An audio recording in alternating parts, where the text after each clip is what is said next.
Nyokora moge jwang arwaki ni machiegni e chenro ma kawuono mar mbaka oromo ma wadhigo nyime nyokora moge jwang ka warango chal mag weche mag somo to kawono warango gimomiyo nyithindo weyo sikul mani gimolosi odiochieng' ma kawuono.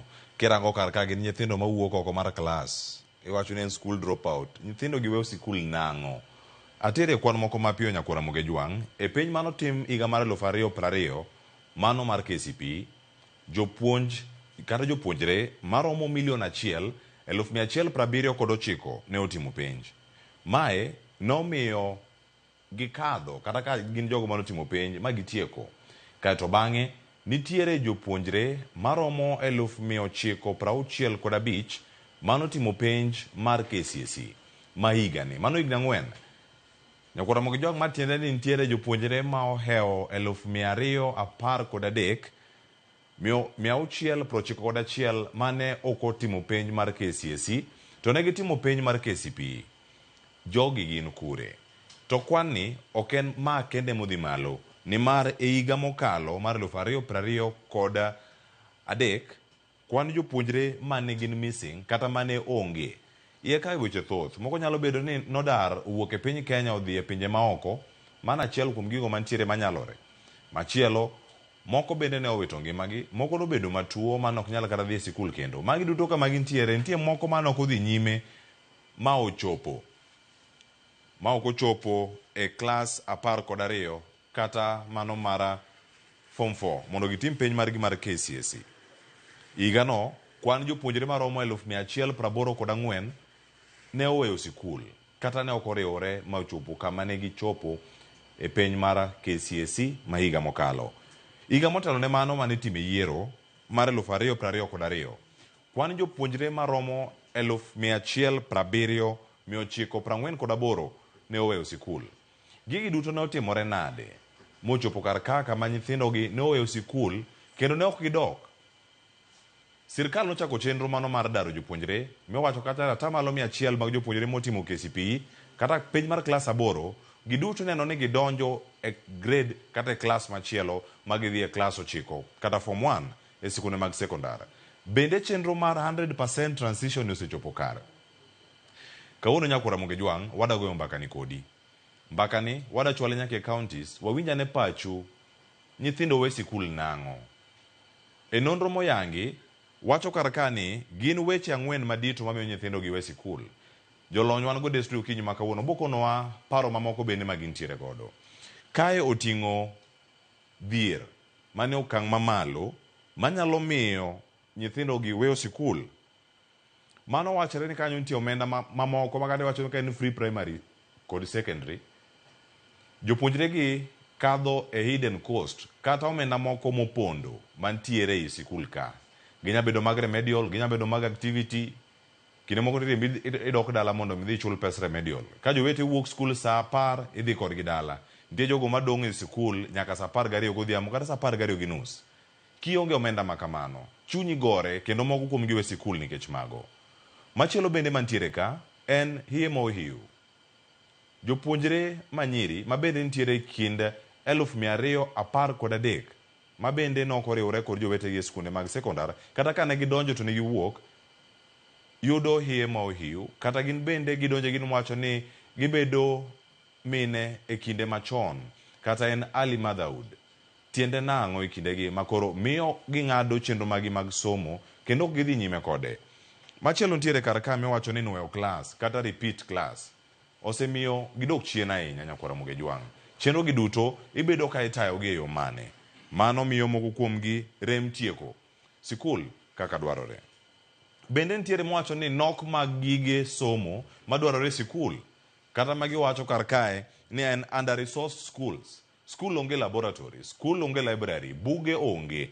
Nitie gik moko maponono bende kata lwasi mar somo bende bedo moro marach. Magi timore e county schools magin bende gine kuonde tiegruok mathoth ahinya ma jopuonjre gidhiye. Kawuono wakawo thuolo mar penjo. En ang'o momiyo nyithindo giwe sikul? Kaka anyuola, kaka oganda, mosebedo koting'o somo e okang' mamalo kendo moseng'eyo ber mar somo. Ere gima wanyalo timo mondo mi waket nyithindo gi e sikul? Bende wadhi yudo thuolo mar bedo kod jotelo makiny ma kaka iwache Moko gin jotelo masani makanyal bedo kacha ni rito yo makare gidhi bedo gi thuolo mar dhi nyime kod chenro gi duto. Nyakwaro Muge Jwang, magi duto watwako odiochieng' ma kawuono. To bende wapar odiochieng' ma kawuono waiko ni chenro mayelach ni mar kawuono piny mangima dhialo nyithindo. Kata en World Children Day. Kawuono Ramogi TV, kambi mar All Media Services bende dhialo nyithindo. Wan ga gi chenro mag nyithindo matimore opile ka pile, kendo kata kawuono ka chenro ni rumo wadhi bedo ka kar saa 4:55 ka chenro mar rogo mar nyithindo chakre, kendo waskacha wasebedo ga gi nyithindo ma bende tayo chenro mar rogo mar nyithindo. Wadhi bedo kod ka Nyakwaro Muge Jwang, bende wagoane mbaka kod gi achiel kachiel. Tij fwambo dwaro lony ma opogore opogore, kendo kawuono wada bedo ka mondo mi warang ni piny Kenya to chomo kama chalnade kotenore kod nyithindo kama gintiere. Kawuono akoni ka tieko twak chenro mar piny ni adhi bedo ka kod jafwambo wadwa Dong Joyce Onge. Koro ka Joyce Onge kawuono antiere ka kod jafwambo ma bende neno kar kae mar mondo mi watwa kode kachiel kachiel. Josephine Jos ma bende tayo chenro mar rogo ma nyithindo entiere kodwa kachiel kachiel, kendo dhi tayo tielo mokwongo e twak ma bende waloso ewi nyithindo weyo sikul. Josephine Jos oyawre machiegni ma chenro mar mbako romo. Iko ne Nyakwaro Muge Jwang gik machal nade odiochieng'ni? Erokamano Cleophas kuom miya thuolo ni. Kaka Cleophas osewacho, nyinga en Josephine Achieng', jata chenro mar rogo mar nyithindo, kata kuero nyaluonga ni Josephine Jos. Kaono ni antiere gi welo ariyo. Mokwongo en Cornelius Oduor, ma en jatend elimu bora, kod Maureen Okal, ma en jalony mar weche mag somo. To kapok wadhi mbele, kaka Cleophas nosewacho, kaono en odiochieng' mar dhialo nyithindo, ma en World Children's Day. Kila janyuol ka janyuol onego idhial nyathini mondo mi embo dhi mbele gi ngimane komor ahinya. Cornelius Oduor, inyalo moso joneno? Erokamano kuom thuolo miyo ka mondo wawuoyi wach mar nyithindo kaka ratiro margi mar skul. Bende to kawuono en odiochieng' maduong' ahinya kuom rango wach kaka wanyalo hakikisha nyithindo duto te ni skul. To en gima lich ahinya ni statistics ma osekalo kata report ma osekalo higni mabich nyiso ni ng'eny nyithindo drop out of school. Kwaneno kaka nyithindo manotimo penj ma klas 8 kod makoro dhi timo form 4.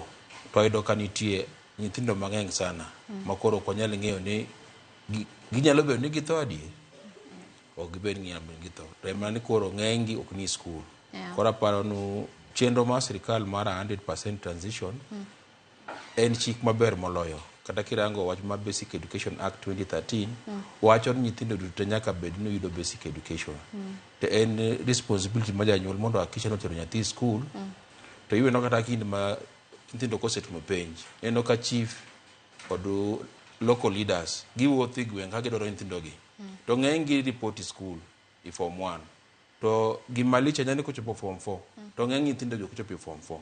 Ema bende wapenje kaka koro elimu bora nyithindo gi dhi kanye. To wayudo ni shida mantie maduong' en ni chenro mar chulo school fees.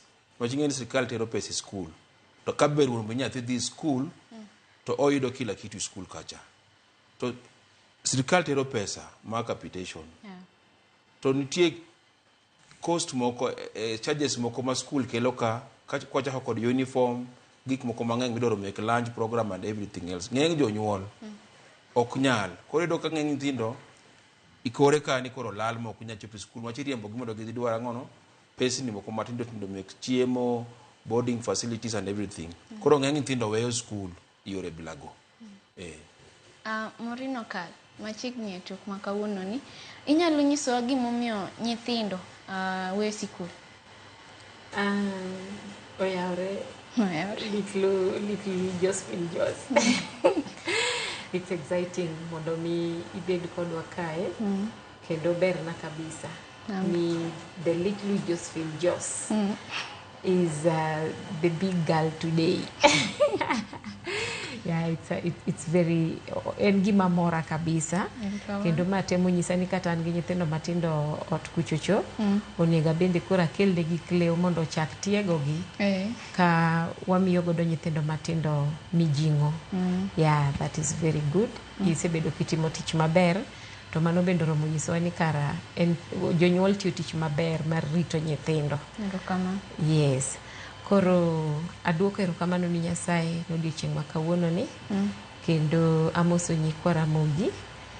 My word for them sasa mabiro wuoyo ga kodgi ni kik wigi wil ni ahero gi.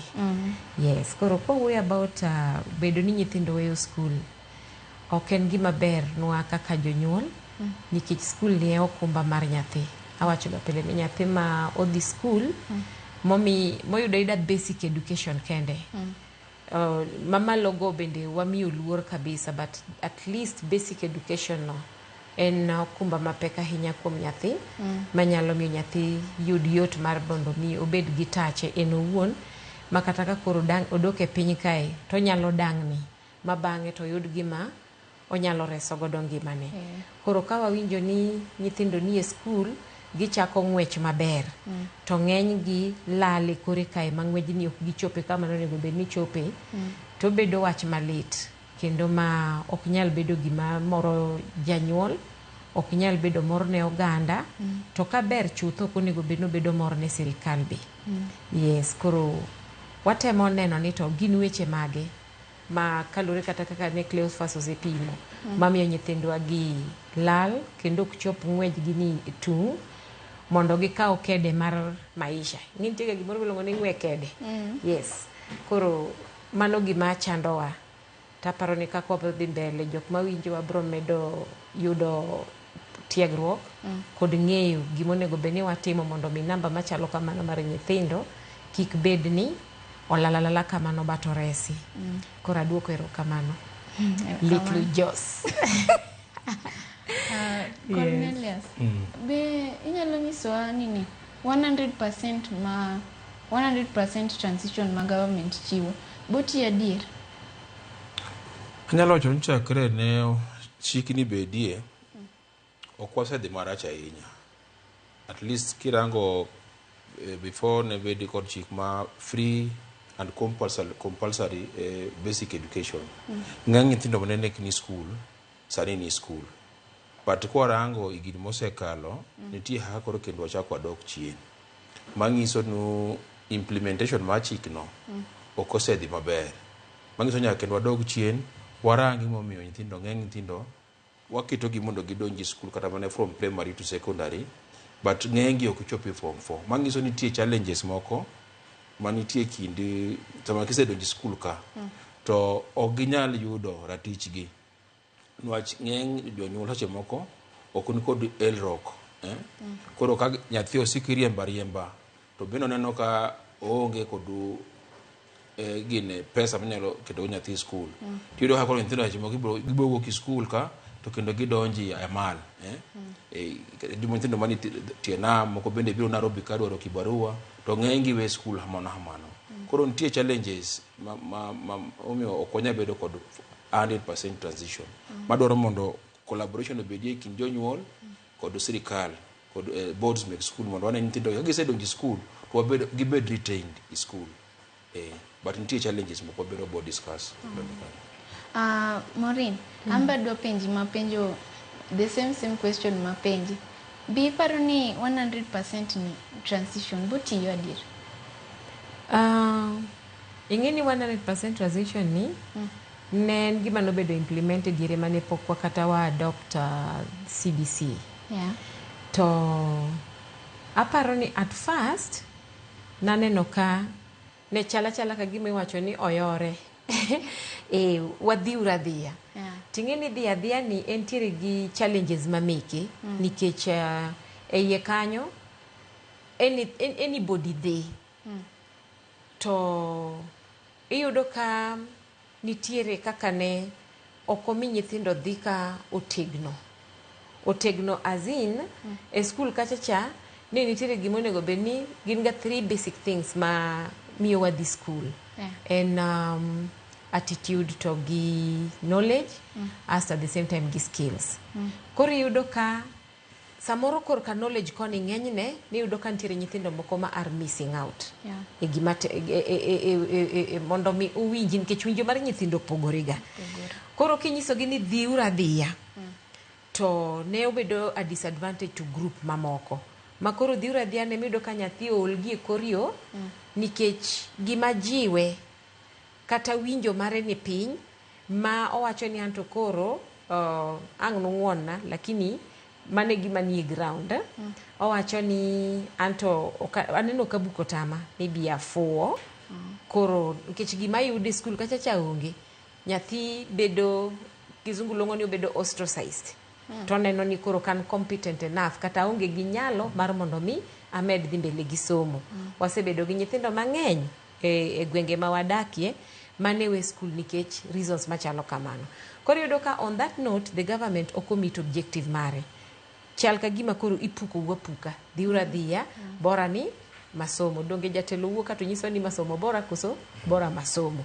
Koro yudo ka kacha cha masomo ne bedo mana bora tokne bora masomo tokne ni masomo bora. You understand? Aya mar ariyo iyudo ka bang'e no to CBC no bedo introduced but CBC ni kata kano bedo introduced podi odhi kendo mana gi this 100% transition but koro en mana ni CBC bende is a bit challenging nikech iyudo ka resources onge kacha cha mamiyo nyithindo gieki kata ka on the part of skills ne ginyalo timo gimoro mabedo competent manyalo konyogi.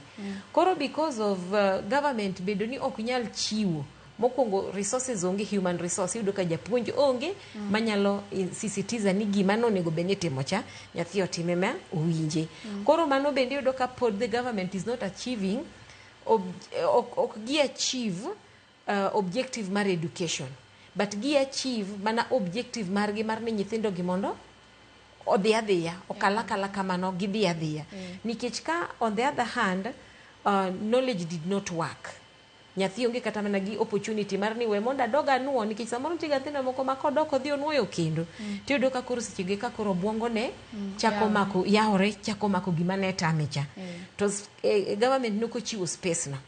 Mar ariyo koro kwaduogo korka skills koni resources onge government oketo resources manyalo miyo nyathi cha mondo koro at least on the side of skills a CBC koni oyudo gima onyalo identify godo mano bende onge. Koro to me okane ka government 100% transition ginieri enana ni molura mola udhi lakini gima o achieve for nyathi ma pod nigi challenges ma ok en competent enough oko achieve nyathi no does not achieve that both in knowledge and also in skills nikech where are the resources waguoko ko pile onge laboratories ma nyithindo gi nyatime gigi japuonj bende manyalo kata ma improvise gigi kimondo nyathini otim iyudo ka obendo onge to ka intiere japuonj no tema koro stress ma government ok ochule government ok ndike so many things koro somo ma Kenya ka to is really one thing and somo ma pod wan chien kabisa nitiere so much monego bed ne timo gima lit ni nyathi mosekalo to koro kala gi age kamano koro nyathi ni yudo ka en nyathi ma obedo omae rights ge iwacho ni en gi right to basic education whatever compulsory basic education but ka okimiye the necessary resources okimiye gik madwarore mondo mi gigi otimore then sombi no ero ni bora tu ni Dongone elimu bora sio bora elimu. Yes. Si elimu bora ni bora elimu. You get. Mabende bora elimu ni yudo ka samoro wuok nil nikech gimo yudo kacha cha onge completely. Yes. Erokamano kuom bedo kodwa kawuono. Koro adhi miyo thuolo ni kuom Cleophas to kapok amiye wakwongo adhi e break kasto waduogo. Erokamano.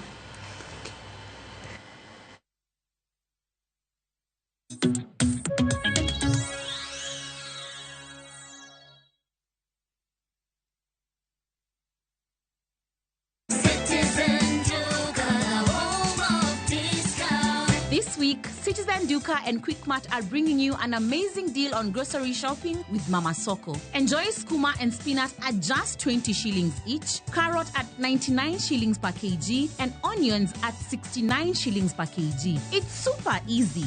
Just dial *487*5#. Choose what you need, make your payment, and get a message to pick up your order at any Quickmart supermarket near you. Fresh produce, great prices, and no hassle.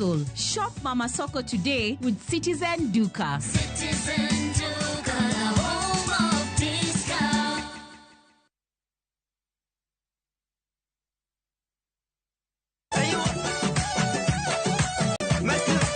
Kiwinjo ni wuoth kata safar keli e coastal region. Ang'o mabire pachi?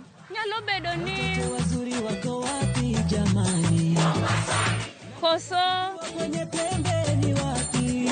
Dueni wadwa dendo chenro mar pur gi ohala ni Coastal Region Edition. Dueni wadwa romo gi jopith mopogore mabende nigi lony korka pith kata pur magin giwegi timonegi maber e alwora ma wadendo ni Coastal Region. Kata nyinga opogore. Iluonga ni Mariamu, Onere tich adek saa 1:45 mana e Ramogi TV.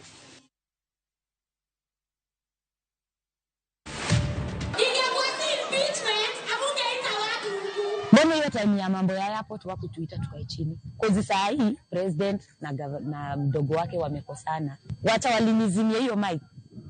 Ningewapasha proper. Tunapikianga watoto na ndio tukama na hiyo kitu nile ukipita mtu hii. Auntie nibaie. To watch this story and more, download the Citizen Digital app today. Kenya's #1 app, Citizen Digital.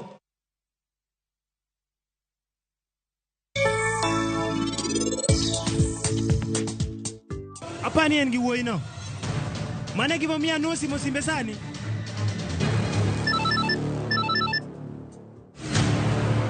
Hello. Ang'o marach kodi? Nyasacha. Anasegombo bedo gi nyathi. Timna dwacha. Anno kadwa ni ng'e weche gi yo machal kamae. Anna keto singo gi dida ni. To ining'eyo maber ni ano kanyal paro kodi kamano. Rakfir.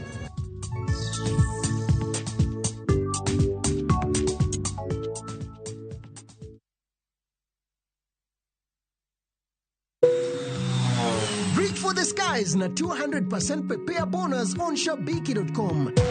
Deposit dough on your casino account na upate up to 10,000 Kenya shillings in bonuses instantly kila time ukitransfer na uendelee kushinda on Aviator, Aviatrix, JetX, Comet Crash or on any of your favorite casino games. Usiachwe nyuma mtu wangu. Enda extra rounds na 200% prepare bonus on shopbiki.com. Not for persons under the age of 18. Authorized and regulated by BCLB license number 428.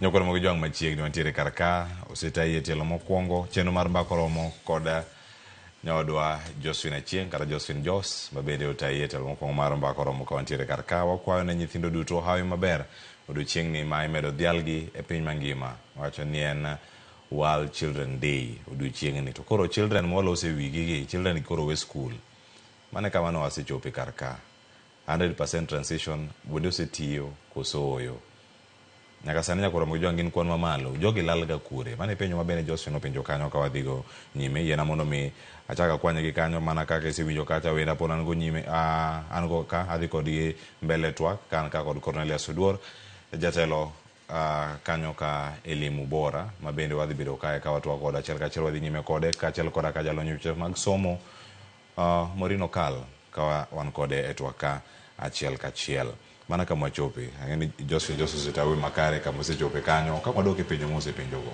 to nyaka sani kama walose oganda jo Kenya mathoth penjore midhiero mantiere sekta mar somo kama wantiere ni transition machielo biro kama oganda chomo grade 9 klase mawacho ni infrastructure ka pogo tiek gero gik mathoth pod nitiere kaka ma pod ochung'.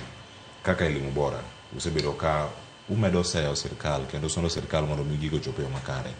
Geno nitie ni kwan nyalo dok piny mondo mi sano kwan jok mawuok e grade 6 gidonje grade mar 7 gidhi mar 8 gidonje mar 9 maonge ng'ikni moro amora e bola manyien mar CBC ni. Cornelius. Challenge mwango maduong' en ni policy to wan sawa. Sirikal noketo chik motegno e wach mar basic education. Makaber wuon. Nyathi ono ben chopo ni school to yudo everything school kacha. To koro implementation mo osebedo kod ma osebedo weak. Nochido no chenro mar CBC ni moloyo dwaro mondo wa invest pesa moketi wach mar education sector. Tido ka priority kaka sirikal osebedo ka timo budgeting okwachopi kiwango ma pesa midwaro manyalo kelo successful implementation. Ema bende affect which make transition. Koro mondo wa succeed which make transition kada na implementation ma CBC nyaka wa prioritize allocation of resources in good time. Ok ni watu mo allocation to pesa biri school kodo mikachiel tiloro school. Koro don't pressure ntie kum jopuonj especially principals mondo rely kum pesa mar school fees make boarding kod midwaro make chiemo gi mondo giran schools. Tiyo hakoro challenge ntie haka kinyalo chulo suppliers, haka kinyalo chulo jopuonj ma bendo keti contractual basis BOM ka tiyo nyako koro every other week nyithindo oro dala mondo dhokol school fees. To gi lose out on quality time mondo gibeni interact kod jopuonj. Koro kaka ilimboro waneno no challenge osebedo implementation. Wawuoyo ahinya to gimwatumo in action okosebedo kachopo ratiro ma nyithindo mondo make sure ni gido quality education. Emo wacho ni elimu bora sio bora elimu. Erokamano ahinya Morino Kal. Achiel kuom gigo ma ilieko ni miyo nyithindo giweyo sikul en dhier manyalo miyo waneno ka ntiere hidden cost e weche mag somo kata mag chwalo weche mag somo e sikunde mopogore opogore. Daro gi duto ka giwuok e second primary bang' KCPE kendo gidonji e secondary kama gidhi timo KCSE kwan lwar piny. Dhier e kindwa gi kako duoko piny chenro mag somo. Cleophas, dhier ok en gima wanyalo fwaya bedo ne nientiere kanyo ni wawuondre ni piny ber. Dhier nitiere kendo yuto mag jonyuol ni piny kabisa. To koro yudo ka dhier ni sirikal ema koro miyo koro jonyuol odhiere moloyo. Nikech kata king'iyo sani abo mana kala ma piyo ineno ka taxes ma sirikal kawo kuom jonyuol ma at the end of the day ok duog mondo kendo dogo kony kata mana improving social needs ma wantiere godo kata mana resources ma wadwaro e skunde wa gieki. Iyudo kamano bende nitiere malo ke sirikal okawo to kodwoke mondo oti. Mar ariyo janyuol ni ma en kende ma ka sirikal okosetimo gigi tiyudo ka e skul kachacha japuonj bende dwaro kuome. To janyuol ni samoro en bende sirikal nosekawo tax ka kuome at the same time chudo bende kochule. Iyudo kaka kawach ni sani wantiere gi lecturers they are on strike. Gintiere strike nango. Gintiere gi pesni mang'eny dweche mang'eny mokadho ma pok ochul gi pesa gigi. County workers iyudo ka jogieki okomi pesa. Koro ipenjori ni to fine sirikal osekawo tax kuom janyuol okotero tax ka mondo dhi onyiew ne nyithindo resources gik ma gidwa ni gisome e skul kacha. Janyuol achiel ni skul bro nyise ni nitiere hidden cost kaka iluonge no monego bed nochulo kata pesa tuition, ochulo pesa lunch, ochulo 1 2 3 samoro japuonjo improvise oneno kata ni nikech pesa sirikal either oleo kata okubi to ket an gi skul nyakaran. You understand? Koro we monda charge jonyuol gi. Janyuol midwa charge ni is the same employee mar sirikal manokomi pesa cha. Koro you expect ni pesa ni en mondo wuog kanye. Therefore janyuol bro wacho ni nyathi na bede dhot. To bete dhot ni ema bang' kata wacho ni 1 week 2 weeks nyathi lose hope. Dongo we school gi kanyo. Koro yudo ka dhier en gima kata bed mana ni janyuol ne nyalo chukore. Nikech ang'eyo maber ni onge janyuol moko hero nyathine Cleophas. Onge janyuol mohero mondo nyathini obede wang' dhot. But ka koro gimora mora onyiedh kuomi okote. Ere kaka ini wuon inyalo chung' mondo nyathini ni obedi ni odhi e skul nikech into kaka janyuol di herondi ni kata be mani sirikal delay gi pesa nego to mara matis ma antiere godo ni we mondo achule those hidden costs mondo japuonjo yud kaka run school mondo nyathina obed e skul kachacha to in iwuon ok inyal kata mana raise hidden cost no ok inyal yudo teko mar mondo mi iraise mondo mi nyathini obed e skul. Koro yudo ka dhier nitie ochangia kabisa dropping out mag nyithindwa from school. To en dhier Cleo ma ok ni janyuol ema nohero, en dhier ma abro attribute to sand ma sirikal sando godo jonyuol gi nyithindgi e pacho Kenya ka. Yes. Erokamano ahinya. Cornelius, weche mag hidden cost kod weche manyamiyo nyithindo we sikul kama gintiere kar ka. Iwacho ni en free education, primary education. Moko bende we kata skul primary ka. Kwan ma koro walose 200,000 gi wene gin jok ma ok odonjo kata odonjo e secondary to weyo koko chopo piny margi mano mara KCSE. Kae janyuol nigi ting' mane maneno nyathini odong' e sikul kata weche gi tek gi sikunde kama nitie, nikech principal bokone ni chiemo nyaka nyiew e skul ka, kuonde nindo nyaka bed maintained, jotich skul bende nyaka chul osara. Janyuol nigi ting' mane mondo mi gima Morino okalo wacho ka ni janyuol kono nyathine ni bi wabed e dhot, en gi ber mane mantiere kar ka okawe ogole skul okete oko piny nyoko tim. Kwachako kod ting' ma janyuol, kirango Basic Education Act ma 2013 wacho ni janyuol kod responsibility mondo ensure ni nyathine ni skul. Ma kok otimo mano to bende en liable mondo bed charged o commit a crime. Koro en responsibility mari ni nyathino dhi skul. To chikno noketo viwango kuom jonyuol ma onge go kabisa. Nitie schools miluongo no day schools, monego bed ni capitation ma sirikal tero kachacha oromo mondo nyathi odhi skul makata ka ben janyuol onge anything. To problem mane obede ni County Education Board no chiwo chik moro Basic Act no nitie gik moko minyalo ket levies moko minyalo ket e skul ka okal kod Parents Teachers Association, school boards gi to bedo approve kod County Education Board. To iro hakoro gigi nene waparo no nyathi nyalo dhi skul kona kod pesa ma sirikal golo cha. To over time pesa ni osemedre makirango most day schools ibiro nigi chulo siling 15 moko chulo ching siling 20 to pod on top of ba pesa ma sirikal teri skul cha ma capitation. Koro challenge mosebede nu sani koro nyathi nyalo bedi dala nwacho ko chulo pesa ma lunch.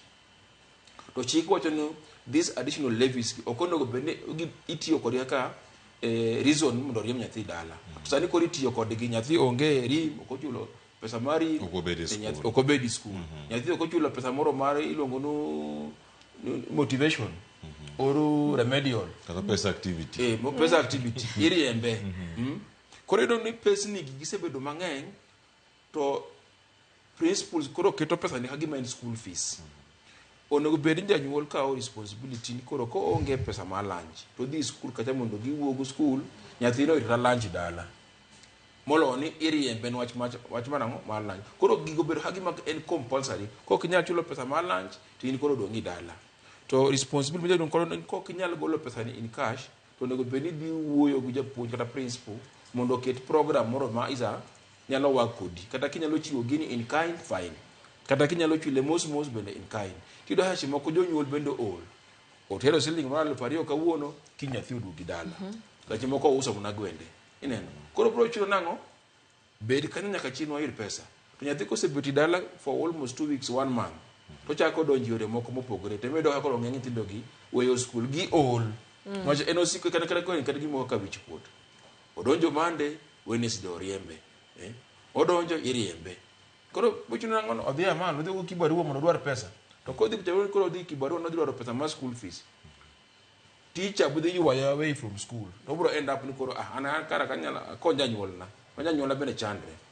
Mege kimoko mino benwa rango. To responsibility on team ya nyuola kisha nyathini ni school. Emani koro hajimoko onge winjruok. To koro pesa ni matino ni koro keti agima gin nyaki chul ka chulo gitu nyathi obedi dala. Koro pesa mani sirikal okelo school cha konya ngo. Mwach pesa dubiro maka petition nyathi to ni out. Koro balance nyaka bedie. Erokamano Maureen, gimeda medo. Iwacho maber. ni responsibility en mar janyuol. To ni winjo kana wacho kacha ni janyuol matamore kao responsibility neno gitin sana. Actually ng'eny jonyuol to dwaga no take responsibility. Eminjo kana nyisi kar kacha kane owuoye wach dhier ni janyuol ni en jatich mar sirikal. Sirikal ni bendo komiye pesa neni mondo mi en bende responsibility ne matis cha odhi o end up ni oteki makata samoro school koro nyalo survive pesa ni karito margi mar sirikal cha tiyudo kama chacha okbi mar janyuol ni bende okbi koro yudo ka janyuol ni en kama tek kabisa makata kiwacho ni gidhi gilos gi japuonj teacher bende rito to koro adwaran school nango ni these are the people koro the truth mantiere Kenya kae en ni sirikal okosebedo very fair. Actually not even very fair, osebedo totally unfair to somo mar nyithindwa e Kenya ka. And kang'iye taneno ni koro jonyuol onego bed ni take responsibility mar mondo mi gi demand mondo mi sirikal okaw jukumu margi. Sirikal o make sure ni gin gi resources e school, sirikal ochulgi, you understand? Kato create lwasi maber manyalo miyo janyuol tim tije ma pesa ne mathis monego bed ni en bende ochiwo ni oyudo kako chiwe makoro gik moko run smoothly, but that has been lacking. To so long as ni gima kamano is lacking, Cleophas, pod wadhi bedo gi chandruok gi somo mag nyithindwa, to pod wadhi neno a number of them dropping out of school. There was a time mane atero nyithinda e school to nawinjo ka chunya no kecho nikech kana duogo na wuotho koro ka duogo to aneno ka nyithindo mang'eny from another primary public school dok e ot. To achiel kuom mine mag nyithindo go eko en nyathine no osechopo chon koro ting'o nyathine no oduoke school. To wacho ni nyari maduong' nobedo raped. Nobedo raped nikech ang'o, Cleophas? Nyathini ne odhi e school to kochopo e school to japuonj bende oriembe. Ae kodok e ot to yudo ka min gi onge, min gi nodhi manyo. In the process mar nyathini bede dala ka, iyudo ka kendo gin mo at risk. Ngima gi bende ni kama rach kaka ni winjo ka nyawadwa wacho ni nyathi koro space mar okeni school eni kind school gi otno bende chako keto ngima gi kendo kama chielo matari kabisa. Ema yudo ka nyathini min gi koro wacho ni mae to koro nyaka ng'aduoka duoka e school kuchuchu japuonjo ne kama dhi wite nikech anto ko biduoko na nyithinde ot to ka gichope ot ka to bende gibedo raped. To na asechulo pesa moro matin to kake chule kawuono no kiny kendo ka nyathi dok to kendo nyathi chaki riembo. Koro ne nyathi mosik e ndara kar mondo bed either e school kata bed e ot to en osiko wuothoga e ndara between school and ot. To mano bende keto nyithiwa gi e kingimagi at a very serious risk. Koro minjo ka nyisi ni en ting' mar janyuol mondo koro owuog oko onyis sirikal ni kama koro udiyowani to kwane ka koro wabro wijore. Ikono gi kanye nikech mane penjo Morin osebede system mano mar 844 kuom thuolo maromo higni 38 mano kochako higa mar 1985 nyaka higa mokalo kane koro CBC koro chako gi tiende ahinya koro kaka koro penj gi chako timore. Kama wantiere ni higni 38 jonyuol osebedo kaka rango. Ang'e ni pichni moko ang'e neno karengo ka japuonjre moting'o kom e wiye oringo odhi donjo e klas maonge kata wall, odhi bet e tie yien ka odhi somo. E kama walose sani ni e higa mar 2024 gigi po timore e sikunde. Jonyuol ok ni pok osebedo ka, jonyuol osebedo kata ka in beneficiary mar 844. Jonyuol oti gi platform mane mar wuoyo ma sirkal nyalo winjo gi kendo kaw gima giwacho obed moro ma serious. Mi wacho ni aya duond jonyuol wuoyo gima winjo sani ni duond jopuonj emo winjo ka ng'anyo. Jonyuol nyalo ng'anyo ka chenro mag somo rach. Anojo ka kanisa ogolo kok gibe. It is very possible, Cleophas.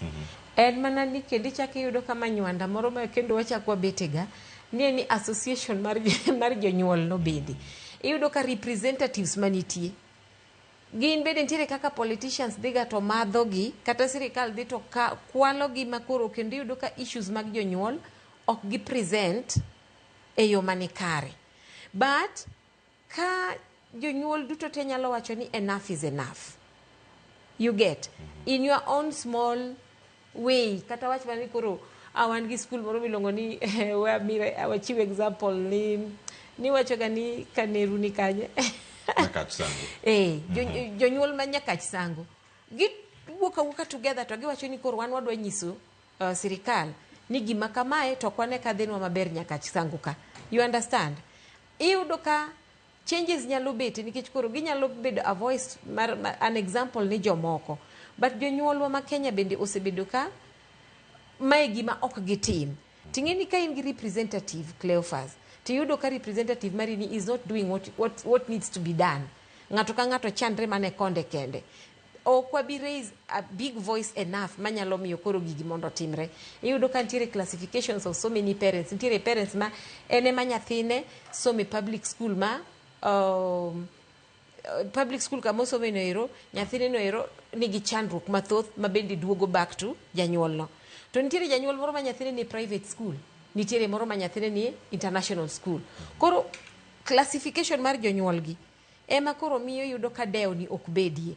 But anta wacho ni janyuol ma nyathine ni public school nigi teko Cleophas mar demanding from the government. Owacho ni wan e zone wani kata e county wani, this is what we want kaka jonyuol. You get?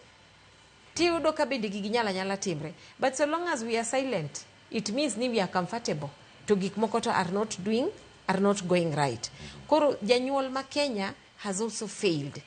Ni unity mar jonyuol no is not there, even as far as the village area kende is concerned. Erokamano. Ting janyuol e weche gi mag bero somo Cornelius. Kawarango karka ting janyuol mondo neni nyathini okoweyo skul.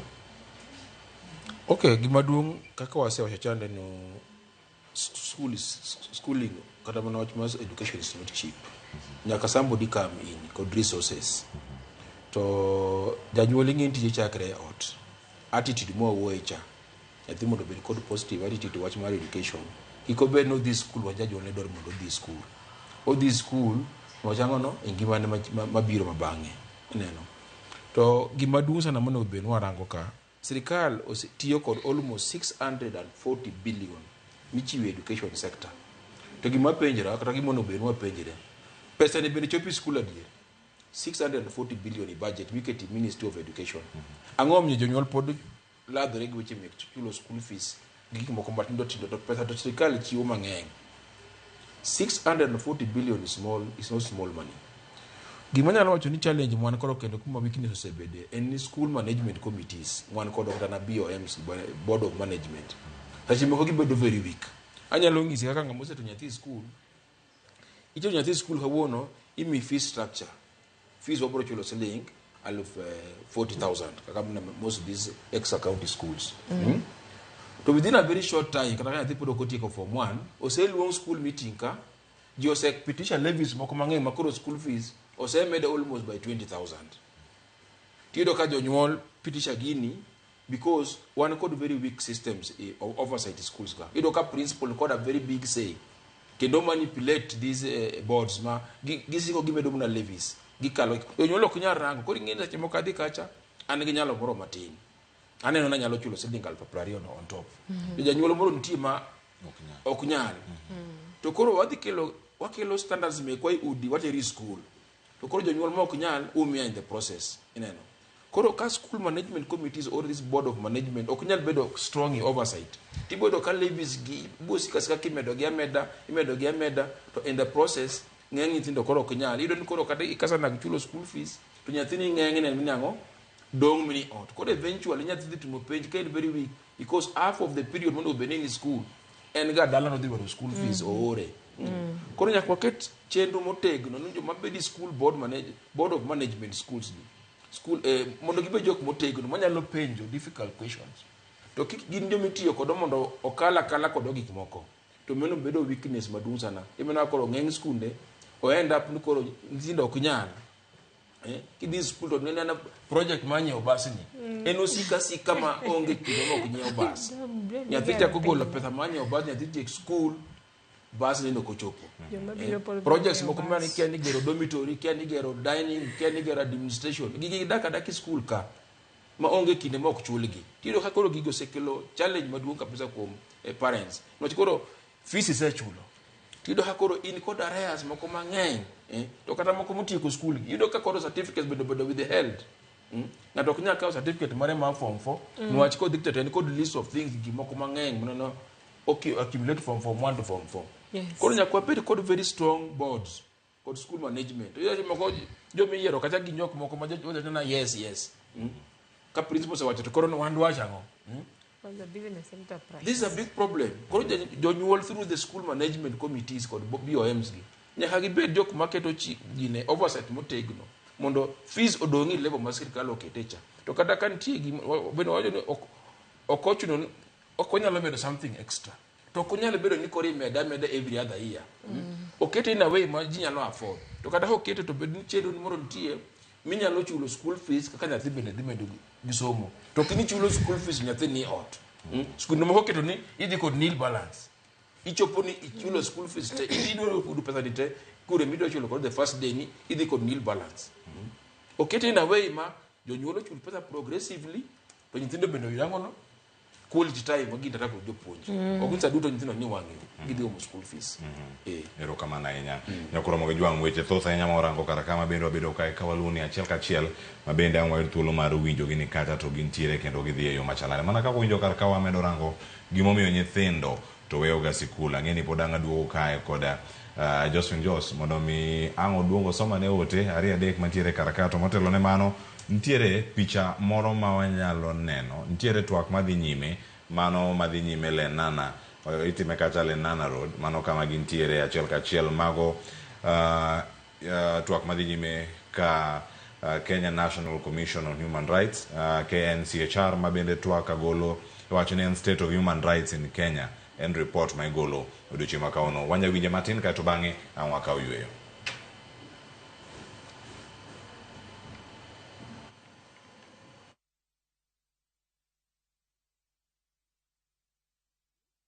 Violations of this right were witnessed during the anti-finance bill demonstrations, which took place between June and July 2024. During this period, the Commission documented 60 deaths that were perpetrated during the demonstrations. The Commission also notes the unprecedented surge in femicide cases, with 97 cases having been reported in the last 3 months, according to the National Police Service. What is more troubling is the brutality in which these femicides are carried out. A case in point was the discovery of about 10 decomposing bodies, only women, from Kware dam site in Mukuru area of Nairobi. Further, in the period under review, the Commission documented the recovery of 448 bodies in Shakahola Forest. The Commission commends the Inspector General of Police for acknowledging that deaths did indeed occur during the demonstrations and calls upon him to expedite investigations on these cases and bring the perpetrators to book. We call upon IPOA to investigate and recommend charges against any officers implicated in extrajudicial killings. We further call on the government to adopt the Minnesota Protocol on the investigation of potentially unlawful death. We appreciate the progressiveness of our judiciary, which in the period under review declared the mandatory life imprisonment unconstitutional.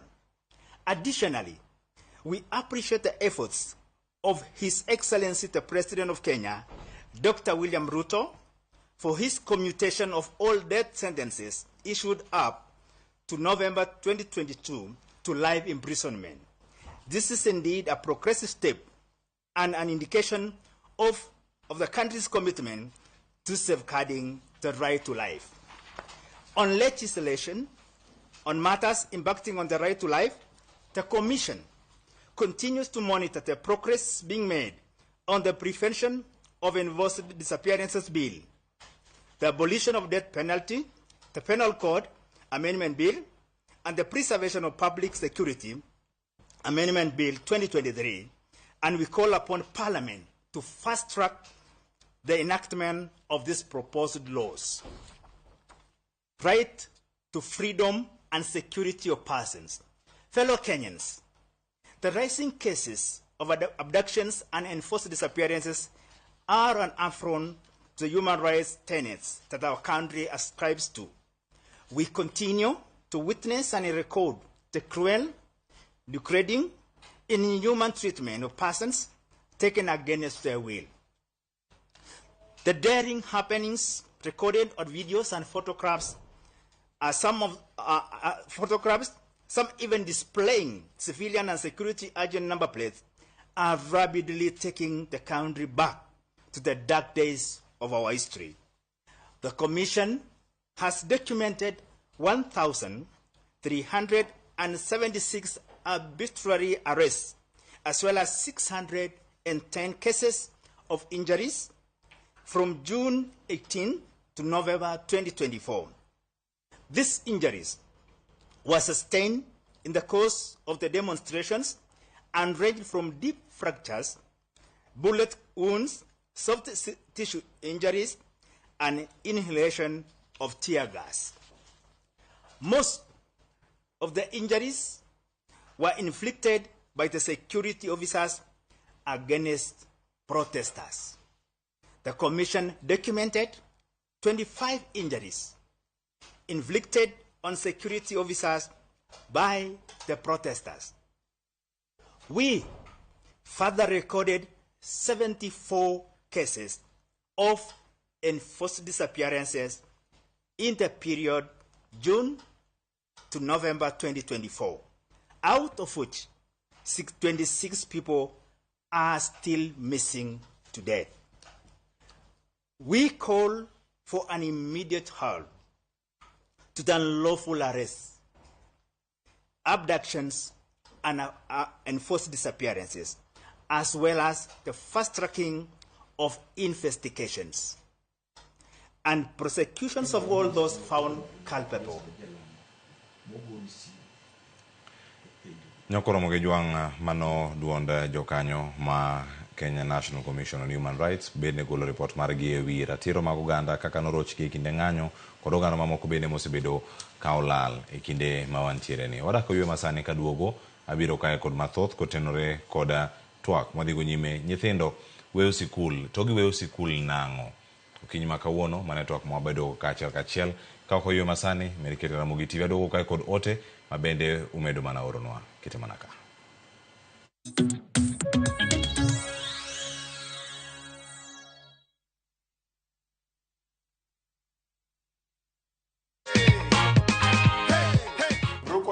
Expect kushinda? Nilikuwa tu najaribu bahati. Iganji kuna venye umeipangia? Niende pale showroom, niongeze yenye niko nayo, nitoe kaboda man. Senke. Hello. Wape top shota. Acha nikupe hapa hivi goodie bag. Goodie bag ingine ya Gen Z. Mavijana wa pale wa wanyama, tujipange na view sasa.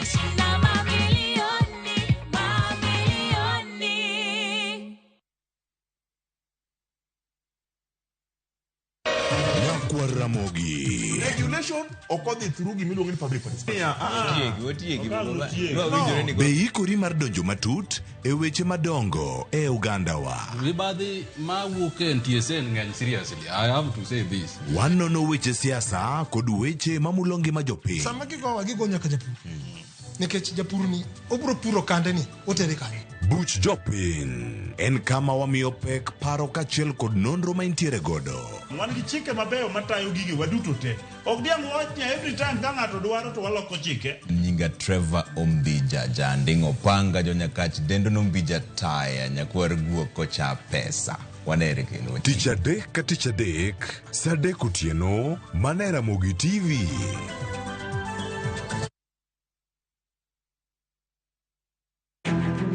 Wakelo ni chenro mar ohala kod lony gi dongruok mopogore opogore. Ohand kinyosi nigi pesa kitimo gima dwarore. Weche makende moa kuom jogo makelo lokruok e ngima dhano. Ohala ber nikech ohala puonji managerial skills. Lek ma in go iriembe mineni gigo chopo. Chakre gi jogo mane ochako ohala manyien. Kalure gi kaka nachako gi kuma achope. Ohala ni en ohala maber. Nyaka jotelo molony e timo ohala. Akwanyo jodala wate odogi ohala. Ne pek mane gikalie. Pod waonge uhuru mar ohala. Loch mane giyudo. kod kinda mane gitimo e manyo gik mabeyo beyo. Ka jaohala ok inyal chako project ka ionge gi market. Tudri gi Cleophas Oluoch e ohala gi mwandu. Tich ang'wen ka tich ang'wen, chakre saa 1:45 otieno.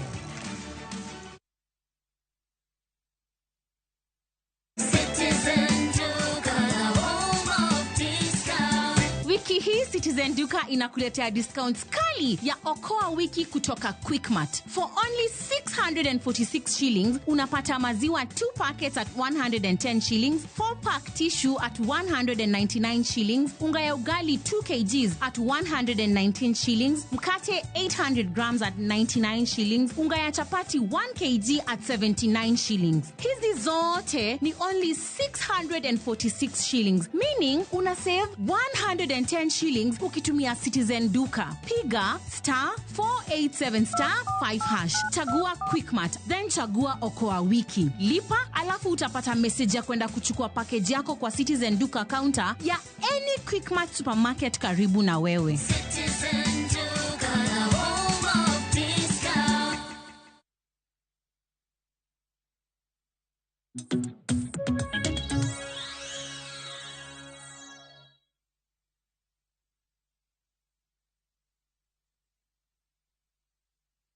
Nyakoromo gi jwang' machiegni wantiere kar ka wadhi nyime kod chenro kawarango gimomiyo nyithindo weyo sikul to giweyo nang'o. Mano kama wantiere kod kachiel kachiel nyithindo weyo sikul. Mano gima nonro oseyango kendo kin miriambo kendo kanye kama chal mar wach nitiere ote kachiel kod ka penjo mathoth ma wuoro wadhi kaw thuolo moro mondo mi wasom gi to kana koni wantiere kar ka wamedo dhialo nyithindo odiochieng' ma kawuono kendo wantiere ka kod Josephine Achieng' kata kier nyaluonge ni Josephine Jos entiere kacha achiel kachiel mondo mi okonwa aneni nyaka sani ote mage mosedonjo ang'o somno mana ote mantiere kar kanyo kachiel kachiel. Josephine machiegni miyo ane mantiere korka ote mag joneno. Erokamano Cleophas kuom miya thuoloni. Koro kawuono adhi somonu ote to wachako gi ote mar Masio Les. To owacho niya, mano en koso pesa mano en koso pesa e gi ekonomi masani jonyuol kale e matek sana. Mano Masi Oles wacho. Kasto an gi Jesinta owacho niya, moko be wacho ni early pregnancy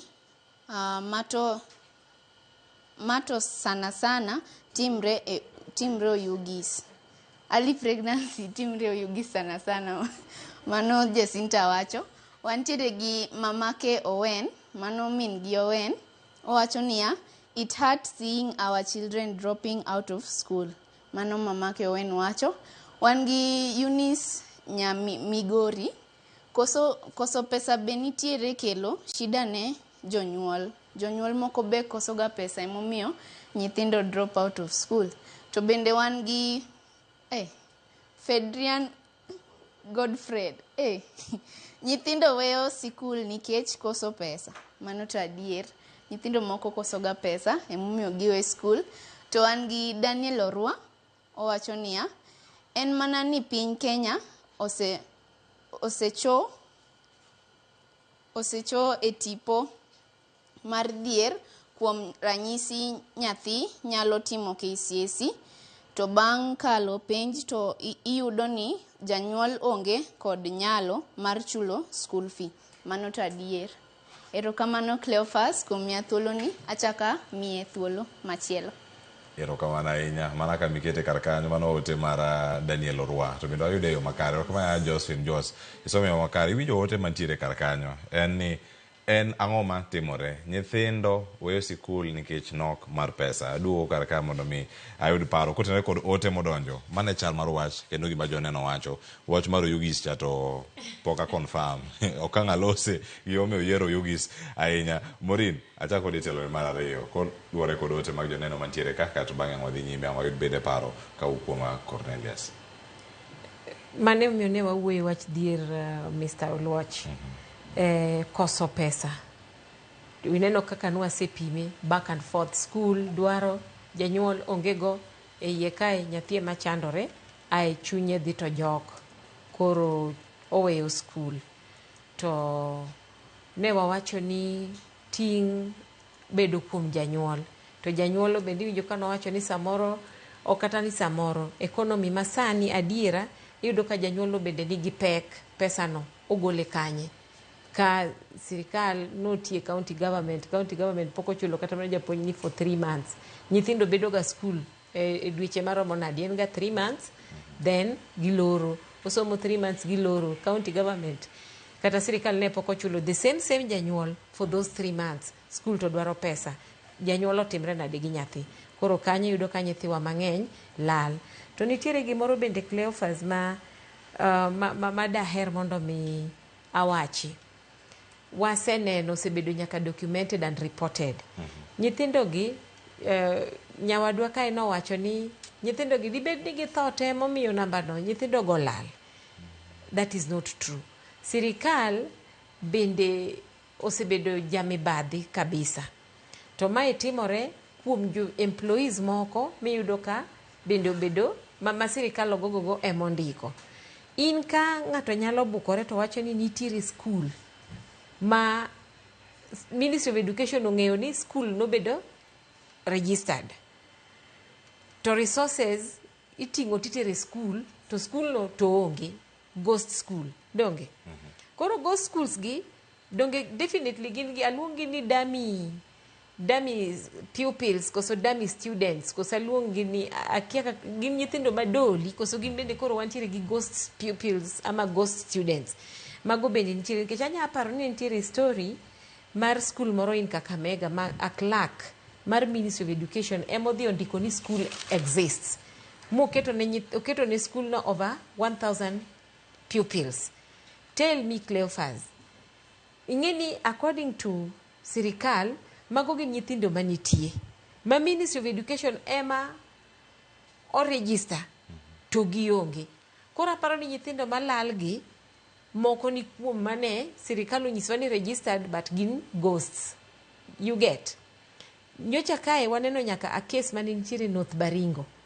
School oketi according to sirikal, resources dhi kachacha, nyithindo ni kacha. To the truth is nyithindo gi onge. Koro Kenya kae tinde wawe nyaka bedo gi ghost workers, wan nyaka gi ghost children, wantiere gi ghost pupils in primary, wantiere gi ghost students in high school. Koro yudo ka namba ni as much as nyithindwa weyo school because of gik moluoro wagi, sirikal gi employees mage bende should be very very fair and truthful to the nation mondo mi giwek register nwa schools ma onge to giketo nyithindo ma onge te iye kanyo pesa mag sirikal mar janyuol ma genuine cha madodhi okonyo nyathi moro e school kama chielo eme yudo koyudo a way out ma lal godo. Nikech you can imagine that kind of money kadine beni en genuinely ni okawe motere kata mondo dhi okonye school moro achiel. Nyithindo mang'eny mane lal kadoko lal to unu chulo pesa ni nyithindo mama hewa. You understand? So magi bende gin richo manitiere i Kenya kae.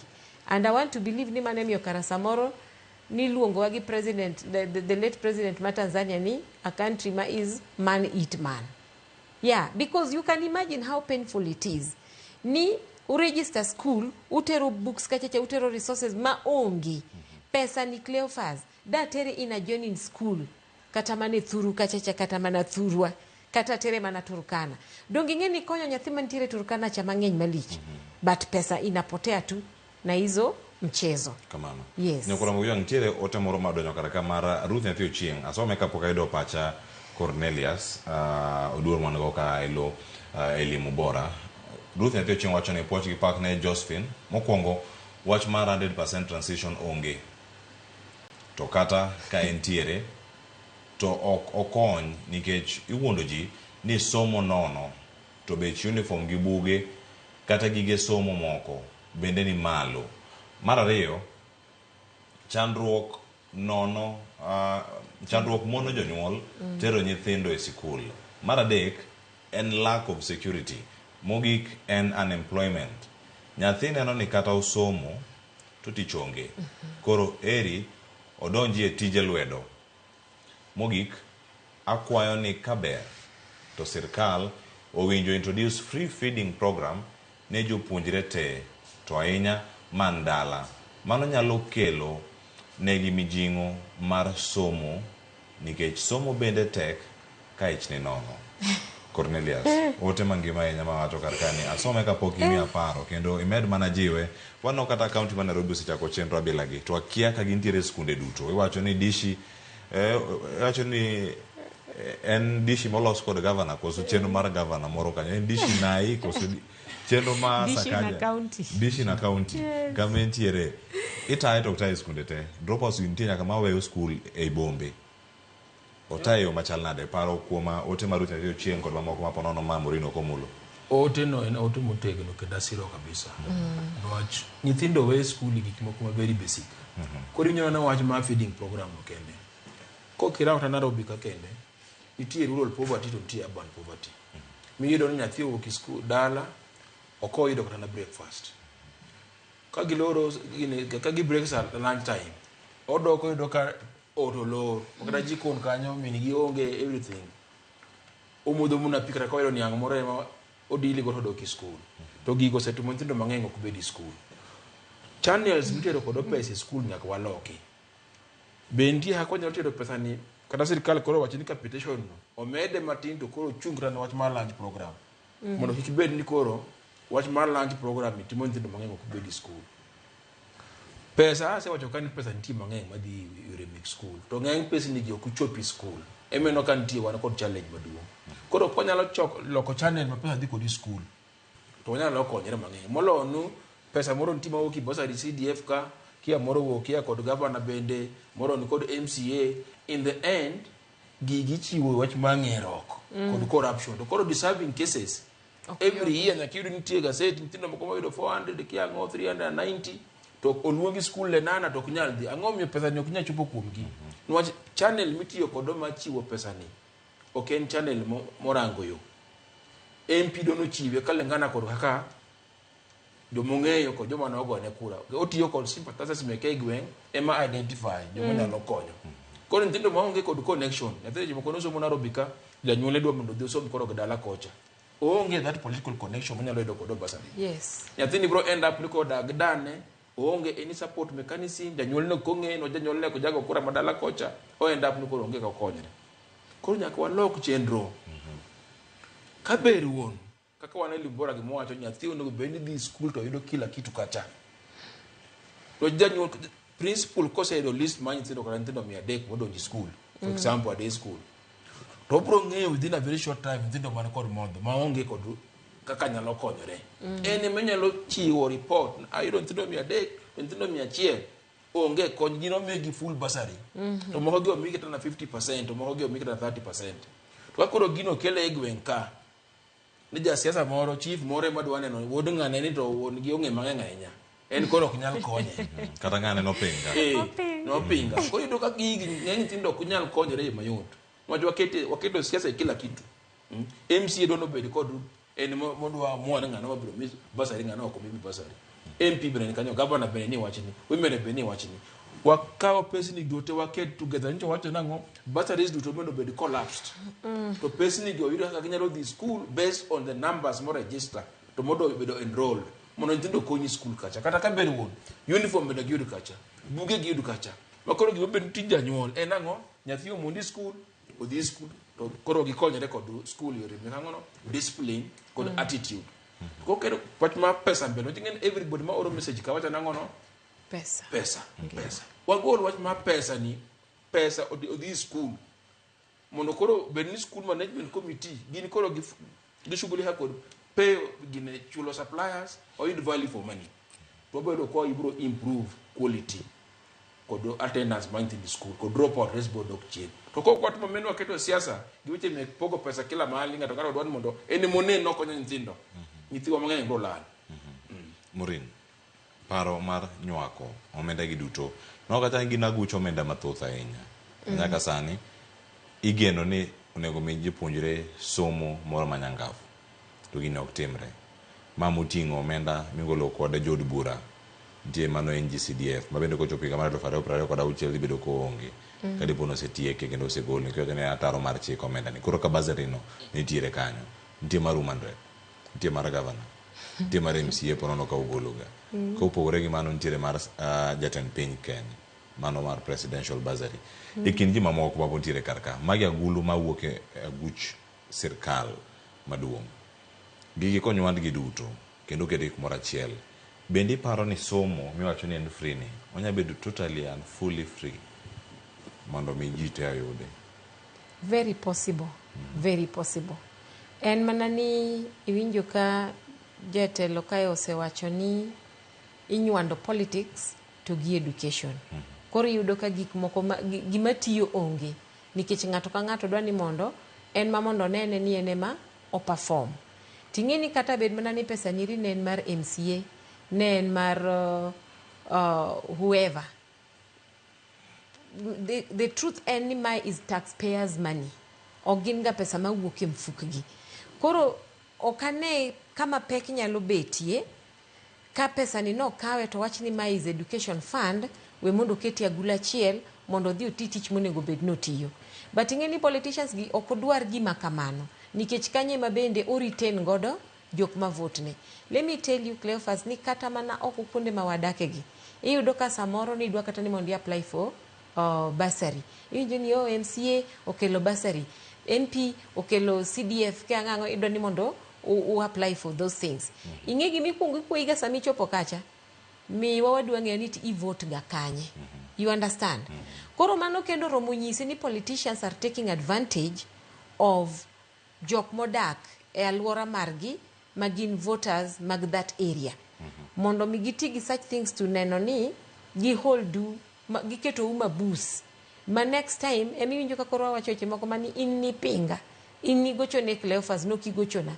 Therefore okidhi bedo beneficiary mar pesa ma obiro gi nying MCA. But kaber chutho Cleophas kanye miyudo ka wa lose godo the jok ma o deserve pesa ni genuinely. To mane momiyo iwinjo ka bende na wacho ni jonyuol timo makosa nikech kanyere makoro ne jonyuol wuok e mutegno to wacho ni wan gik moko mani MCA miyo basari kia governor kelonwa basari what not and what gika inago okwadwar gi odwa ni pesa mondo keti miwacho kata ni e ward ni nitiere this amount of money ma chief ema nyisowa ni nyithindo ma are deserving gin kama to itero nyingi nyithindo giki e Ministry of Education to fund cha kata kano kete ni en mana mar underprivileged to dhi to tiyo kar kachacha if no tiketa fund no ero e agulu achiel kabisa tiwacho ni e ward ni watero pesa maromo kamae to bende mano kapar ka should happen so much nikech at the end of the day Cleophas education marwa ma Kenya ka ECD kende emiyudo ka is devolved. Modong en a function of the national government. Koro national government should find a way ma inyalo paro ni gini kata mana chief justice no wacho ni do bed gi maber ka funds gi oket together ma enonge mana ni money strictly for education ma itere in each and every school to wayudo report kowuok from the teachers mane kachacha kata mana the principal ni magi cases ma are deserving, let us give them this kind of money. You understand? To japuonj ni bende ok ni en tije ni ene ma udwa ng'eyo ni nyithindo mage ma are deserving omiwa papers Cleo ka nyathi is an orphan obiro gi death certificate kata mana particulars manyiso ni en nyathi ma en kich ma chief certify to pesa no dhi a national government golo pesa to tero to punjo nyathi. You can imagine ni Kenya ka wantie gimilongo ni national values. National values kayo kapar ko apply mana to adults. Onego beno apply nyaka ne nyithindwa. Cleophas wan gi nyithindo magin total orphans. Total orphan ni otimo penj maber, oluonge kata mane national school. To nyathini ok nyal dhi e national school nikech sirikal nitiere mana a portion of the money mogolo mar nyathi ma odhi e national school. Right? Nyisa ni nyathini pesa ma onego bed ni janyuol ne chulo cha. Odhi yudo janyuol kanye madwa chulo ne pesa ni. Mano already dhi disqualify nyathi cha from the school. Kiwacho kata ni nyathini koro onego bed ni duogo e school moko mane gwenge gi. Kore ka ene disadvantage moloyo. Nikech kachacha janyuol mane en gi janyuol mane kokoyudo awel wisha ng'at ma Nyasaye odonje chunye mabacho ni we wamak nyathini watere school. ng'ano madwa kedo ne nyathini mondo mi nyathini eri oyud kaka dhi to somo. Koro yudo ka en bende dhi bedo achiel kuom nyithindo madhi fall off nikech onge structure maber moketo pesa in a way manyalo ng'iyo ni nyathini en bende o benefit from gik molongo national values mar equity nieri. Koro yudo ka this is the reason momiyo we are really doing very bad to nyithindwa. And let me tell you ni ka gigi eki ok obedo streamlined maber nikech policies to nitie. The part modong en ni are we serious, are we genuine, are we intentional to see to it ni nyathi ma Kenya according to condition mare okonye mondo mi osom. We are still going to talk about nyithindo mo drop out gi. To gima mora kata mamiya nyalo bedo ni akecho. Kose drop out, what next for him? Mane ma iwinjo kaka wacho pile ni bang'ae to nyithindo koro pongonwa jela. Nyithindo koro kuelo, nyithindo neko, nyithindo lale drugs. Nikech ang'o? Ng'at motelo e Kenya kae monego bed ni ng'iyo rights mag nyithiwa gi mondo mi basic education yeri ochiwe e yo makare. En odhi otimo timbene moko maricho ma jogi kio include MCAs mwawuoyego, to include governors, to include all these people nyaka officers manitiere e Ministry of Education gine magi disadvantage nwa nyithindo. Yes. Erokamano ahinya. Nyakoro mogi joga en saa ang'wen osekalo dakika 30 mana mondo mokoni matimore alworawa yangore karkani ji 7 owito ngimagi ka ji 10 moko oyudo hinyruok e masira mar mach motimore alwora ma gweng' ma Kitui village medore Majengo e kaunti ma Nairobi. Mano gima pod ni mbele ka kama ne report machopo na nyaka sani jor bura ma alwora ikanyo sechopo kanyo mano Yusuf Hassan mabendo chopo kanyo mar nono neno gigo ma otimore kar kanyo ka nyaka sani pok oyangore ni tena ang'o gini mano kelo masira mar macha makamano. Mago machopo na sani en saa 4:30 wakawuoyo masani ka waduogo mathoth pontiere cheno mara mbaka oromo. Kik idhi mabor.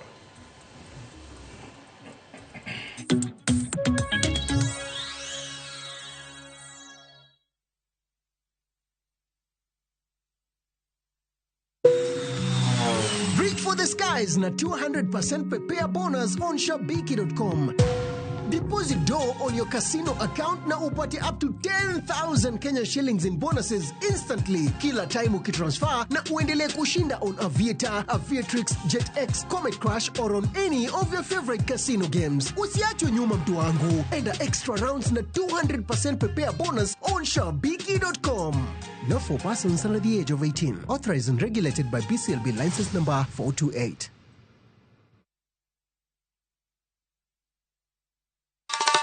Ma e chenro makeloni danji maliet. Ma e chenro makeloni weche mamolo seche duto. We are only beating job. Kik od belo bai. Kawuono an kod moral mar ndakel belo kaka winjore. Ma e chenro makeloni duond yawuoto nagi. To wakwayo rowere bende kiyudo matin kik icham te. Ikungo. Duond mine. Kaja odi miyo nigi pesa malo dichuo. Support. Kod ohala. Gimotimo as a fashion house, we measure in both ladies gi chuo. Mane mbak ndalo chakre wuok tich nyaka tich abich saa 8 odiochieng'. Mane Ramogi TV.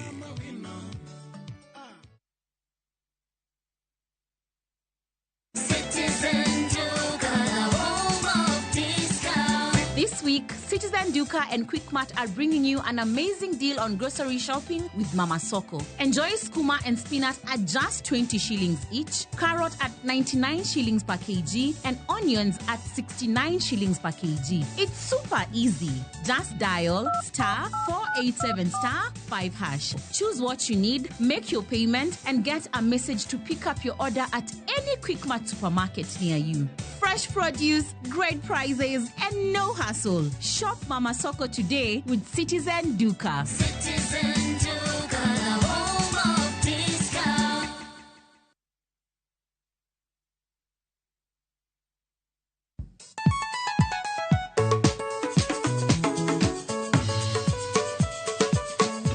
Teacher Beach, ochakore saa 4 wakelo ni ngoma mobedo piny design makare. Ramogi TV biro kanyakla kachiel kod Ramogi Radio kama bende stima riwore kod pi. Yanya wauntie kik kik ubed mabor nyaka rom gajen nikech kae e kuma iyudo gik mamit kabisa e Ramogi Night Disco. Romani Ninja the Entertainer wacho maintain your position. Idhi yuda kanyo gi kafaya gudi ko local instrumental. Wawacho ni kete manaka. Tich abich ka tich abich sang'wen otieno. Bali Adventure na View Travel.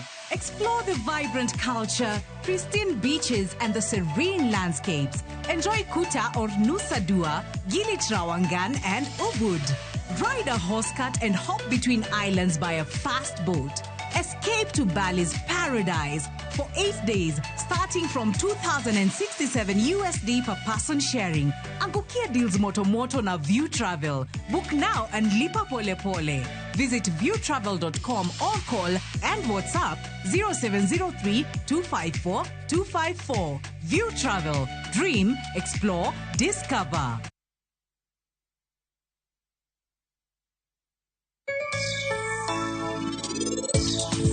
Hii huwa ni unga. Sasa ukiponda ndo unga unatoka. Lakini haifai uponde sana mpaka iwe tembe ina unga. Kwa sababu ule unga ndo mtu akimumunya hivi ndo naleta tewe test. Sukari imeshikana na ule unga. Let's open big doors that harbor progress. In all the places that we are. KCB ni yangu. KCB ni yetu. KCB ni yetu. For people, for better.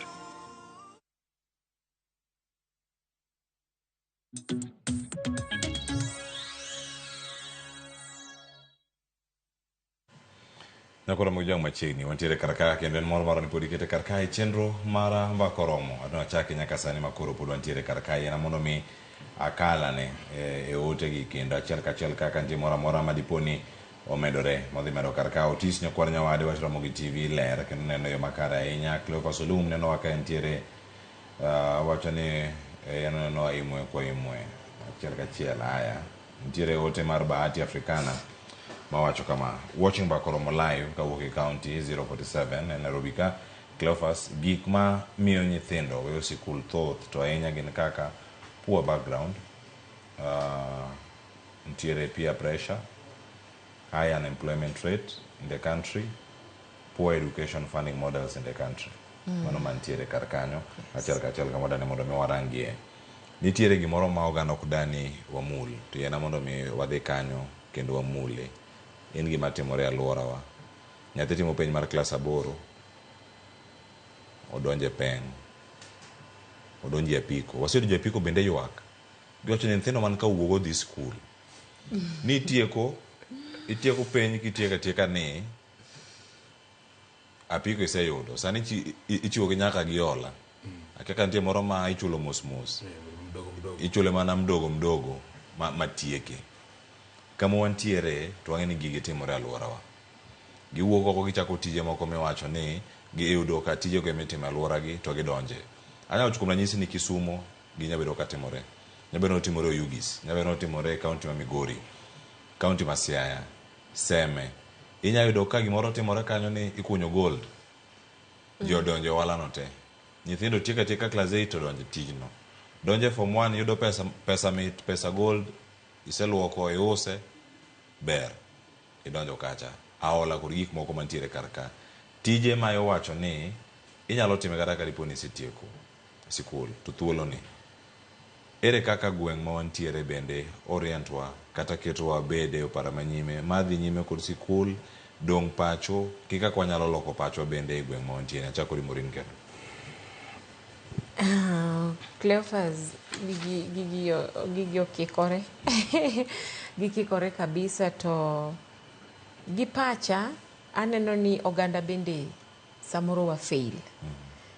Mane minyo kana nyisi ni nitiere jonyuol moko ma samoro tugo gi gik moko ma ketho ngima nyithindo nikech a Children's Act nitiere gimiluongo ni abuse of child's right as far as labor laws are concerned. Nyathima is under 18 years old is not supposed to be employed anywhere nikech pod en nyathi. Koro yudo ka yes, ing'eni nyathi ta en okia, en ofil mana no nyalo timo gino but chik ok oyiene. Koro anybody ma employ nyathi machal kamano, mano ng'at ma o abuse rights mag nyathino. Ting'e ni mano gitimo nikech ong'e maber ni at the end of the day, msara modwa miyo nyathino onge. Ena aluong nang'o oledhi. Yes, o misuse nyathino. Emobro kete ni in kao peng iringo godo kiyudo kata mana 50 bob kibiro to abro chuli kata mana 10 bob commission moro e wiye. Lakini kalure gi chik ni winjo ka jatelo wacho kae maber ni nitiere gimiluongo ni policies ma wantiere godo mabeyo kabisa. Te gwenge kacha kata wan bende wa abuse these very policies. Te yudo ka jogweng' samoro ok gidewo. Ka ankoro chopo kata ni nyathini iri nogore piny gapiko, kata odhi onego ng'ato, kata ogwe ng'ato. Kore ka ni nyathini ne nyathi ma under age. Nok onego bed ni otiyo tijini. But kora penjora ni e gweng' kacha sama nyathini timo gini. Dongo nego bed ni koro ukao dana luongo ni patik. Mar dhi manyo janyuol mar nyathini tunyise ni ok wa expect ni nyathini mondo obede ginene. Obed kae ni eno nyalo bet ni otiyo tich makama. Nyithinda inagweko wantiere gi chief wa e gweng' kacha ka. E gweng' kacha. Chief onego bed ni inyiso ni nyathini timo marach to kochakre kawuono kik wachak kendo wane nyathini e kantiere gold mine. Kik wachak wane nyathini kariemba piko nikech mae pod en nyathi. Ting'e ni samora goga erokamano ni Nyasaye nikech chief ma wantiere godo gi. Jogi gin ga a very good authority. Nikech gibende ging'eyo dwaro mar sirikal. Ka jopiny nyalo kao patik mar dhi mondo report weche makamago ir chief. Tibo yudo ka chief bro kao authority mare to siemo janyuol mar nyathino. Nyaka gi nyathino together. Ma nyathi ma inano konego bed ni neno kendo kati ticha inago. Koro kae ta blame jogweng'. As much as bende nitiere tije moko matindo tindo ma nyithindo nyalo timo, but they should be child friendly. They should also be acceptable within dongo kata mana bedo ni nyathini eri age mar nyathi chacha. Nitiere gik moko ma kwapuonjo to gina skills ma gin normal. To nitiere moko ma are just out of policies monego bed ni wantiere godo e Kenya kae marito ratiro mar nyithindo. Koro kanya diera tanyalo blame jogweng'. Tanyalo nyaka blame jonyuol maweyo nyithindgi gi mondo either ng'ato kauni nyathi oketni e tich marocho ratiro mare, kata in iwuon janyuol iyie mondo nyathini odhi oti tich marocho ratiro mare. Ting'e ni gigi eki bende at the end of the day ema miyo ga nyithiwa gi. Ka koro nyathi onego bed ni dhi e form 1 to koro koni ni ok odhi e skul nikech ang'o nosedhi ma obilo ber mar tijcha, pesa mathis manoyudo kachacha. Ka en to kong'eyo maber ni tijni is just robbing her or him of childhood mare. You understand the difference? Yes. Koro kanyere mewudo ka nyathi onego bed ni dhi e form 1 to koni mama nawe skul. Nikech ang'o nosedhi okunyo gold moyudo konyalo yudo siling 50 moro. To kong'e ni siling 50 nieri ka koro weye ni koro kuny gold, oonge gobuongo mar ni siling 50 nieri nyalo maintain ngimane. Koro kanye mebedo ka nyathi ena jajua kali moro kacho ni jua kali rach, but okonyal chungo ngimane nikech no bed abused to be introduced to wrong things at an early age. Ero kamana enya Murino Kal. Indelero makare. Kanya madani mondo Cornelius bende okwanye kendo med leronwa mathoth mantiere karka. Thoth giro ka gin jok machuo madonje tijegi. Ka gin joma mine biro gidonjo chenro mar luoko gold kuom ranyisi. Iweyo mana machiegni kanyo, tich mitimo aluora mari kanyo emidonje. Ka en amal midagoni, idagoye kanyo. Jok mantie aluora mar Nambodhi kacha timo tij nam, gibodonjo kacha. Gine tich ma jowetegi osebedo kacha katimo to giwere gi wechegi mag somo. Giwach ni ka wanyalo yudo siling moro 300 odiochieng'. Oyudgo yuto mare. Janyuol ne kacha osire wacho ni aya. Kinya yudo gimoro mondo obwa ti godo ber. Jadhi mbele gi kocha. Chal mar wach. Weyo skul mondo wadonje tije mantiere aluora wa kamonti. Aluora changia gima duong' sana kendo kirango kata mana statistics wacho gi. Biro nitie counties temane the same proportion. Tie counties matimo maber to ng'eny counties maneno ka transition ni chien is because of environmental factors mo koro kaka gimo koro gwenge mitime mining artisanal mining, small scale mining go. Beaches kaka areas moko mandie mitime fishing go. Ido kang'eny nyithindo kosetiyo klasa 8 ka tiwacho ni ng'ane injo tieko. Inono maber ido ng'ane injo na klasa 8. Ngiso ni culture mag gweng'no kata e alworano en nang'o ji ok somo ni ok ji okete geno ahinya kendo injo kata ng'ato nyalo go mbaka i bar nang'o ni kata mana an ok adhi skul to ahingi in gi digri to onge gima ihinga go neno koro nitie culture moro nisomo bende konya ahinya niwach bende nitie jomoko odhi skul to succeed to gigi ikelo kod aole moko mang'eny koro iyudo ka dhierni ema kelo gini seche moko janyuol ok odhi skul oneno bende no succeed kata koko no dhi skul kamoto yawo duke moro gik moko no bende ok ochuno ahinya koro ka nyathi kosedo ni environment mentie ok oketne ok ojiwe motegno seche moko bende nyalo timo boda boda gi to janyuol no nyathi ne konya woda mabedo no ko dhi skul bende makonya moko bende odhi skul gi to bende chandre mana Nairobi ka koro nitie culture moro ma develop koro iyudo ka nyathi kosedo ni environment oyiene no nyalo dhi tuma mal to oduogo to gima ok ong'eyo ni gini ikinde short term to nyalo neno gima ber niwach onyalo yudo kaka onyiewo lawe moro maber mandas moro nyalo chamo to ka koro chopo ni koro en kod responsibility ma kosedonga maduong' mondo bed otero nyathi skul obro regret big time machoro ne koro gini koro ok nyal konye pesa ma ok gini tin mo ok nyal konye mondo bedo konyre kaka ng'ama koro janyuol to koro opportunity chande osebedo lost sani koro jaigni 30 ok nyal dok skul tich ma koro nyalo tiyo malong'o onge machango somo chande ne opportunity no lalne koro gigi changia kabisa to ayudo ni erruok ma jonyuol kod bende nyalo changia ka janyuol ok ng'amo ok oyudo education maber to onyalo bedo comfortable nyathi anyway nyalo we skul neno tadier gigi duto bende kendo kirango to dhier kod chandruok mani kor gweng' ema kelo gini koro kirango statistics bedo areas ma nitie tije moko matindo tindo gi o contribute nyithindo we skul kabisa niwach gineno ka jomoko ng'ato bende osekunyo gold ka osegero ot osenyiewo mtoka koro gibedo meche ng'ato bedo kaka mentor gi ni kara ng'ato bende kata kunya gold ok ochuno koro nyaka waket chik motegno temeno kaka kinde moko nyithindo osetimo penj ka to koro chief oko wakurugo oko mondo ne nyithindo dhi skul to konyo gi niwach aming'a piny gibiro realize ni dhi skul ber molo weyo ati duogi regret baadaye kamano Cornelius ati kod imiya wach mari mogik wuo kod janyuol ara ni wuo kod jokanyo e sekta mar somo mosebedo ka dhiero chenro gi ahinya mag nyithindo obede sikul ka otieko ni dakika achiel achak gi sirikal mono stakeholders mani Ministry of Education kwa chako kod minister CS mar education pesa mwachiwi mwaloketi budget mar education ng'eny okoromo lakini ng'eny awuoyi wach ma 640 billion Kenya shillings pesa no ke inyalo ti kode yo maber moko bed no olali buche moko me corruption to pesa ni nyalo konyo janyuol koro nyalo konyo nyithindo mondo bedi skul koro gi make sure ni pesa ni okolali mibadhi kod corruption pesa mondo chopi skunde in good time wach pesa ni mang'eny miro kata na make capitation gi chopi skul kolewo to mene makelo pressure kuom jonyuol ati koro skul ok nyal run pesa mas sirkal chopo kolewo koro ng'eny timi oro dala mondo odhi kel pesa ma boarding cha mar feeding program kod water view meno ko nyalo timo to nyithindo mang'eny nyalo bedo skul janyuol bende wabed jok ma appreciate wach mar education weche moko attitude kod culture miketi ot ka nyalo timo nyathi mondo nena ng'ono school is important or is not important koro wawe gik moko mwawacho kod ole mek social media manyalo timo nyathi mondo nena ng'o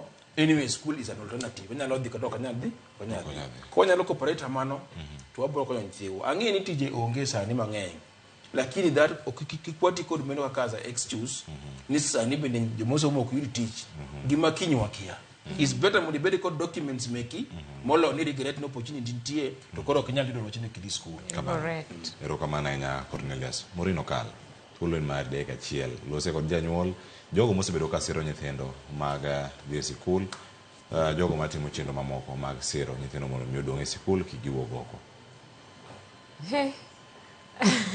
an gima dakwa en mana kwayo na didhi mana ni jotelo mag skundewa head teachers nikech gine ma nyithindo biro irgi kachacha kwaya achiel kende wabeduru mang'won ne nyithindo mabiro e skundewa nikech wang'eyo chal mar gwenge ma wawuoke mondo wami nyithindo gi opportunity mar bedo e skul kata be mani dwaro pesa winjire urenje gi jonyuol ma nyathini kaka nochako skul koyaw skul osoma kamano pile nyaka chieng' moro lor skul e iye ka uorganize gi jonyuol kaka pesa nyalo choponu nikech sama uriembogi to kendo koro uketogi e chandruok moko mang'eny malich ema koro yudo ka ng'eny gi walalo ng'eny gi bende obedo kaka nawacho raped ka masira mang'eny biro to yudonwa nyithindo koro kwayona en mana ni uwinjuru gi jonyuol to nyithindo to kaka odonje skul cha temuru atema ukony jonyuolgi mondo nyithindogi obed e skul kendo nyaka lor.